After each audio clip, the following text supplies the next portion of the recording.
Just because a game helps shape a genre, doesn't always mean it's good. Sure, the likes of Super Mario Bros. And Tetris are timeless classics that remain entertaining even today, but not all influential games are so lucky. Look for no further proof than Karaté Champ, a title which helped shape the fighting genre in its early days, before Street Fighter added depth and fun to the genre. In Karaté Champ's defense, it probably fared a little better in its original arcade form, in which one or two players would take on their opponent using two different joysticks to perform moves.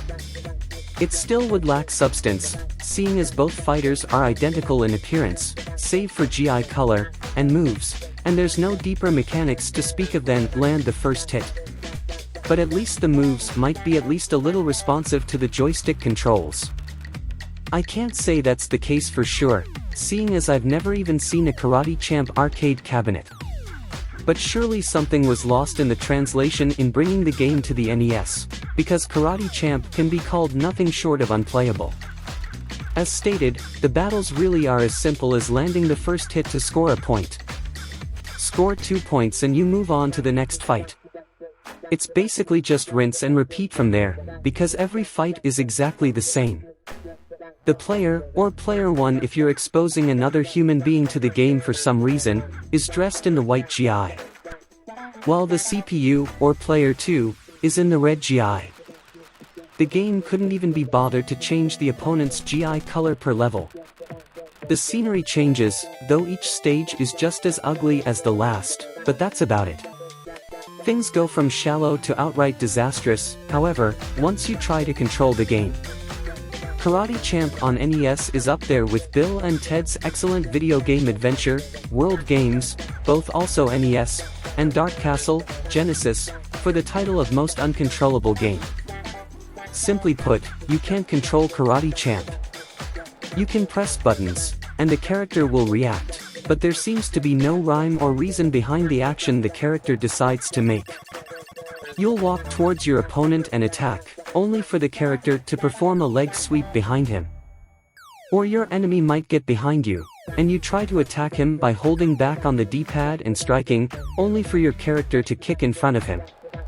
It seems no matter what direction you're holding or which button you press, both A and B perform attacks, the player has no say-so as to which action the character performs. Winning a match ultimately comes down to sheer luck then. I had my best performances simply by standing still and hitting one of the attack buttons once my opponent got close enough. It didn't always work, of course, but it seemed to give me the best chance of actually landing an attack. On top of all this, Karaté Champ also suffers from some extreme technical issues. Sure, a lot of NES games are susceptible to such technical problems, but Karaté Champ seems to constantly be plagued by graphical glitches, freeze-ups, and crashes. These issues turn what is already a mechanically unplayable game into a technically unplayable one. Perhaps the arcade versions of Karaté Champ helped pave the way for the fighter, but no doubt pretty much everything that was created in its wake surpassed it by a great margin. And the NES port of Karaté Champ may have actually devolved the experience all the more. At the very least, the two-player mode may have you and a friend chuckling for a few minutes as you randomly swipe away at each other and see who manages to get lucky and actually hit the other. But it's a short-lived joke, if anything. The bigger joke may just be how a game this broken eventually lead us to Street Fighter. Fear me, for I am a karate master. If you insult me, I shall waddle over to you and punch you in the face, and you will fall to your knees, and I will laugh at you while vases fly over my head and the referee grunts begin, in a muffled voice. No, I'm not insane. I've just played a little too much Karaté Champ, one of Data East's old titles for the NES. And how much is a little too much, you ask? How about 1 minute's worth? According to the nice label on my mint condition cartridge, this was a #1 arcade smash in some sort of sick reality. We can only hope that it was much better when prompted by quarters than it is when prompted by the Start button on the NES controller. I suspect the only reason I have a cartridge in such nice condition is that no one who owned it really felt like playing the stupid thing. When I first put it in the deck, I wasn't sure what to expect. Then I found out, and I almost turned it off. I'm glad I didn't, because if I had gone with my first instinct and killed the power prematurely, I would have missed out on the opportunity to laugh at what is one of the absolute worst games on the system. When you see the title screen, you might have reason to be optimistic. It shows that two people can play, though I later learned that even a single person wasting time with the game is a small miracle, and the letters that make up the logo don't look half bad. Not only that, but the background music is some of the best I've heard from the system. It really is. Unfortunately, I've just described almost everything positive there is to say about the game. No, seriously. I have. It's honestly more fun to sit at the title screen and soak in the music for a minute or two than it is to experience the actual gameplay. Ah, the gameplay. You must wonder what it is. From the cover, it's not quite apparent. It looks sort of like some adventure.